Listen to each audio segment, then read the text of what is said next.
Morning.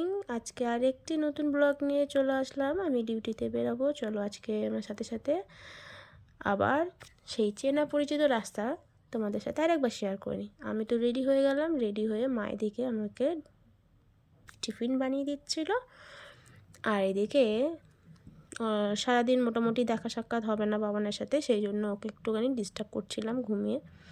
তো চলো দেখো, আমি যেহেতু একটু সময় ছিল তাই জন্য বললাম যে বাবানের সাথে তো সারাদিন তো কথা বলা হবে না, কারণ ডিউটি আওয়ার্সে গেলে আমি ফোন একটা ধরি না। তো এসে ঘুমাচ্ছে, ঘুমানোতেই আমি তো একটু আদর টাদর করে টরে দিয়ে তারপর আমি বেরিয়ে গেলাম। ওর আজকে 4টে যাওয়ার কথা ছিল, কিন্তু আনফর্চুনেটলি যেতে পারিনি একটু কারণের জন্য। তো ও ঘুম থেকে উঠে সারাদিন কি করেছে জানি না, বাড়ি এসে জেনে বলবো।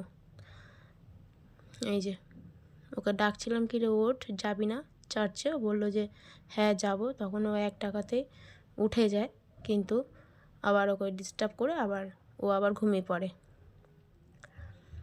তো যাই হোক, ঘুম থেকে উঠে শুরু হয়ে যাবে বদমাইশিগুলো সারাদিন এসে। তো সারাদিনেরটা মানে আর কি সন্ধেবেলা এসে শুনবো যে সারাটা দিন কী বদমাইশি করেছে না করেছে। এখন দেখো ভাজা মাছটি উল্টে খেতে জানে না, কিন্তু ও যে কী জিনিস সেটা তো আমি জানি। তো যাই হোক, বহুত দুষ্টুমি করে। ও হাম্পি খাওয়ায় বলে ও আমাকে ডেকে নিয়ে আর হাম্পি দিয়ে ও ঘুমিয়ে গেল। তো চলো আমি বেরিয়ে পড়লাম ডিউটির উদ্দেশ্যে। ওকে তো মাকে বলে গেলাম যে দেখাশোনা, মানে মাই থাকে বেশিক্ষণ, আমার থেকে মায়ের কাছে বেশি ভালো থাকে, কারণ আমাকে ডিউটিতে বেরোতে হয় সেই সূত্রে আর কি মায়ের কাছেই থাকে। তো যাই হোক, যখন আমি বেরোই তখন এদিকটা বেশ অন্ধকার ছিল, বাইরেটা ভীষণ, বাইরে বেরোলে ঠান্ডাটা বোঝা যায়। বাড়ির ভেতরে মানে ঘরের ভেতরে যখন থাকি তখন অতটা ঠান্ডা মনে হয় না, আর উল্টে পাখা চলে। আর যখন বাইরে বেরোই তখন মনে হয় যে না, ঠান্ডাটা বেশ আছে, আর হাওয়াটা ছিল। ওড়নাটা জড়িয়ে চলো বেরিয়ে পড়লাম। তো চলো আমরা সেখান থেকে আজকে তোমাদেরকে নিয়ে দেখাবো হচ্ছে আমাদের মাছ বাজার। সকাল সকাল আজকে মাছ বাজার দেখাবো তোমাদেরকে। দেখি চলো কি কি মাছ উঠেছে সেই মুহূর্তে দেখা যাক। সকালবেলা মাছ বাজারে বেশ ভালোই জ্যাম থাকে, দেখো সব জ্যান্ত। কে কোনটা মাছ চিনতে পারো অবশ্যই কিন্তু কমেন্ট করে জানাবে। আর তোমাদেরও এরকম কি তাজা মাছ ওখানে পাওয়া যায়? যে যেখান থেকে দেখছো আমাকে অবশ্যই কিন্তু কমেন্টে জানিও। এগুলো মানে একদম টাটকা, বিভিন্ন রকমের মাছ আমাদের বাজারটা ওটা সবে পাচ্ছিল তখন। মানে তখন কটা বাজে, 6:30। তাতেই এরকম মোটামুটি লোকজন থাকে, সবই থাকে, মাংস মাছ সব এক জায়গাতেই থাকে, সবারই এক জায়গাতেই থাকে। মাছগুলো বেশ জ্যান্ত ছিল। তো দেখো এরকম আমাদের বাজারটা একবার দেখে নিলে, জোড়া মন্দিরে আসলে অবশ্যই এখান থেকে বাজার করে যেও, ঠিক আছে? আমরা এখান জোড়া মন্দির থেকেই করি। তো এবার এখান থেকে অটো ধরে আমার ডিউটি, বেশি দূরে নয়, কাছাকাছি। তবুও যাওয়ার সময় অটো করে যাই, আসার সময় হেঁটে চলে আসি। অটো করে চলে আসলাম, নেমেই দেখি 2 শালিক ঝগড়া করছে না, ওরা বসে আড্ডা দিচ্ছে। তো যাই হোক, ওদের মতন ওরা আড্ডা দিচ্ছে, আমি আমার মতন চলে আসলাম। এদিক থেকে ক্যামেরা করছিলাম বলে একটা পুরোহিত দাদুও বসে বসে দেখে দেখে হাসছিলো, বলছে ভিডিও করছে দিদিভাই। আমি জি হ্যাঁ দাদু, ভিডিও করছি, তুমিও উঠে গেছো। ওই যে দাদু ভাইটা বসে বসে হাসছিল। তা যাই হোক, সামনের দিকে এগিয়ে যাই। বেশি দূর না, এখান থেকে কাছেই, ওই জন্য ওখান থেকে মানে অটো থেকে নেমে 5 মিনিট মতো হাঁটতে হয়। তো আমার হাঁটাটাও হয়ে যায় আর ভালোও লাগে। সন্ধেবেলাটা ওখান থেকে পুরোটাই হেঁটে আসি। আর এখানে সেদিনকে সেদিনকে এখানে পিকনিক হচ্ছিলো, মনে আছে আপনাদেরকে দেখিয়েছিলাম। আজকে দেখুন পুরো ফাঁকা, এখানে খেলাধুলা হয় আর কি।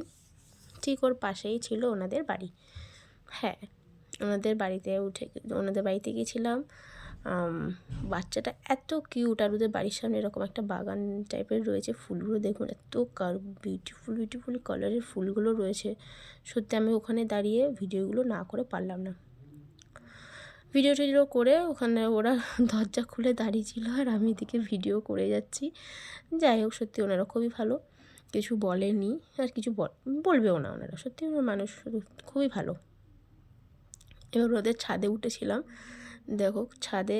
আচ্ছা, আমি তোমাদেরকে একটা জিনিস দেখাবো, তোমরা এখানে কে কে গেছো আর এটার নাম কি অবশ্যই কিন্তু কমেন্ট বক্সে জানিও।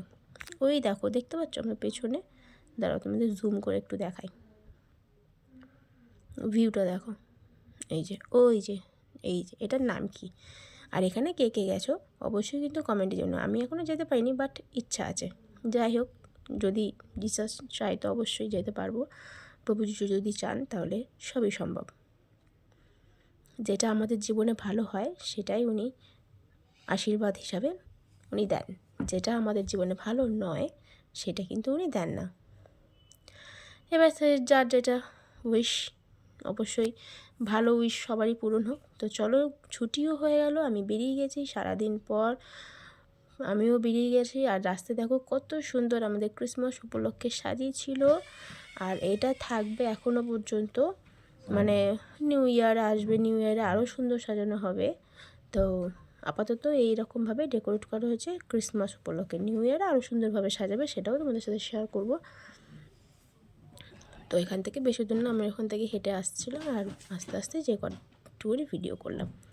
আর পাড়া, এই যে পাড়াতে ঢুকে গেছি, পাড়াতে ঢুকে যাওয়া মানে আলাদাই একটা জোর, যাই বলো তাই বলো, বেশ নিশ্চিন্ত একটা।